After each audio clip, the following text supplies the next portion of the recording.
He was wiping the floor when they dragged him out in cuffs. No crime, no explanation, just the color of his skin and the uniform he wore. But what those cops didn't know, what they didn't even bother to ask, was who he really worked for. And when the truth hit, it hit like a federal hammer. James Carter had worked as a janitor at Pine Creek High School for over 5 years. Quiet, polite, always early, always last to leave. Most students ignored him. Teachers barely glanced his way. But James didn't mind. He was there for a reason far beyond what anyone suspected.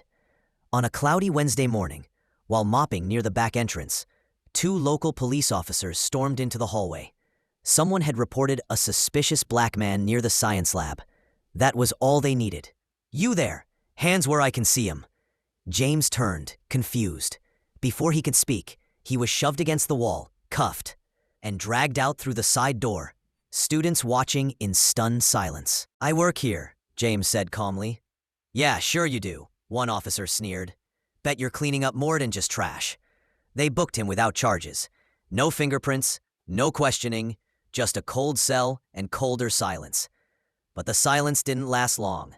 At precisely 2:17 p.m., 3 unmarked black SUVs pulled into the Pine Creek Police Department lot.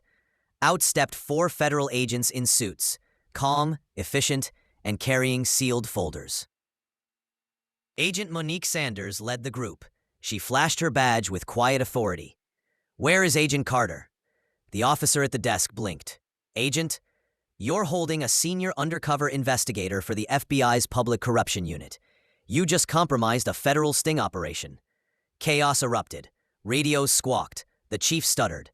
But Agent Sanders wasn't done. James Carter, still in cuffs, stepped out of the holding cell. No anger, no raised voice. Just a quiet power that filled the room. "You profiled a man doing his job," Sanders said, "and in doing so, blew open a corruption probe we've spent years building." By morning, headlines exploded. The footage of Carter in janitor clothes walking calmly out of the station beside the agents went viral. And the officers who cuffed him? Suspended, pending federal review. Comment underestimated if this story hit you hard. Like the video, share your thoughts, and don't forget to subscribe for more stories where quiet power exposes loud injustice.